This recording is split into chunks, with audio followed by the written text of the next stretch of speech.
Welcome back to the channel, guys. In this video we'll talk about who is controlling Kratos' destiny in God of War. The implications of someone controlling Kratos' destiny came to surface in God of War Fallen God comic. As you can see on screen, this is what we got in Fallen God comic. This old man, who I believe is Shai, hope I spelled it right, is an Egyptian god who controls the destiny of Egyptians. And in this video, I'll explain why I think he's the one who is controlling Kratos' destiny right now. And Tyr is the one who asked him to do it. I know this sounds a little bit convoluted, but stay with me till the end to get what I'm talking about. Kratos killed every god that controls time in previous God of War games to become free so that no one has the power to control him. But in God of War Fallen God comics, we see this old man saying that Kratos' destiny is written and no god or mortal shall escape it from happening. So, who exactly is controlling Kratos' destiny here? This is where my theory comes to play, and let's begin. I believe the Egyptian gods took over Greek lands, and so they have all the power in the world to control each and every being in the Greek world. Why do Egyptian gods conquer Greek lands? Well, in my case, the answer is pretty simple: the power. The larger your reign is, the more stronger and more corrupt is what you become. There is this clip from Corey Badlock in which he particularly states that the power is everything that corrupts even gods. And we can see this from the very first God of War game. Ares wanted to dethrone Zeus and take all the Olympus for himself.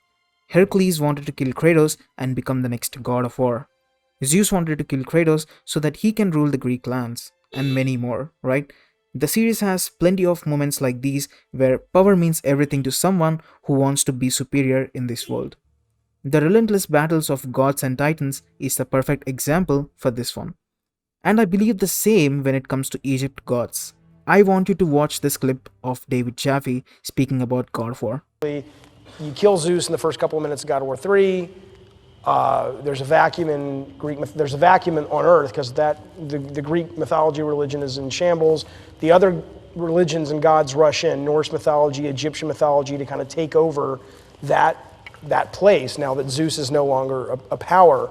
So I came to this conclusion that Egypt gods are now ruling Greek lands, and I believe they made their way just like Kratos did to Norse lands, by traveling. In the case of Egypt gods, they came through the Desert of Lost Souls.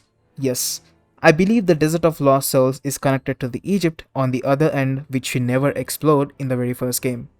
And it only made much easier for Egypt gods because Kratos literally destroyed the Greek gods and there is nothing to stop them to do what they want and what they intend to do. So what happened next? Well, after they took over Greek lands, because of this change in the power, every being of Greek land are now in the hands of Egyptian gods. And well, all of their destinies too in this case. So as I said earlier in this video, how Tyr is going to play a major role in changing Kratos' destiny all this time, listen closely about what I'm gonna say right now. Tyr is a guy who is loved in all the pantheons because he always wanted good, he always wanted peace, he never wanted fight, right? And it makes it obvious, as we can see Tyr's left hand had these Egyptian runes or Egyptian symbols, right? Implying that he can also travel to Egypt whenever he wants. So after realizing that Tyr alone cannot help giants as Aesir gods are superior, Tyr left with no choice and visited other pantheons for help. This is what I think happened. As everyone in Egypt respects Tyr, they certainly found a way where they can actually help Tyr without them involving directly into the fight. And there you go, they used Kratos as a pawn again. As they conquered Greek lands, they found that Kratos is a monster and he is a god killer, and he was the person who was responsible for the destruction of these Greek lands.